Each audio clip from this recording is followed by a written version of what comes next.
I'm not exaggerating when I say these are the best chicken burgers I've ever made. They are so flavorful, so juicy, and incredibly delicious.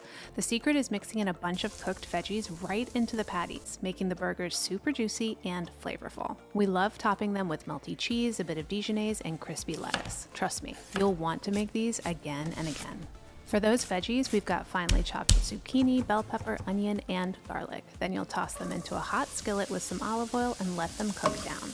Then add a bit of tomato paste and oregano, cook a minute more, scrape all the concentrated veggies onto a plate, scatter over a little vinegar, and let it all cool down. Now in a big bowl, whisk an egg yolk, salt, pepper, and smoked paprika. Mix in your ground chicken, use a grind with some fat, then add your cooled veggies. Last but not least, scatter over panko breadcrumbs and mix them in.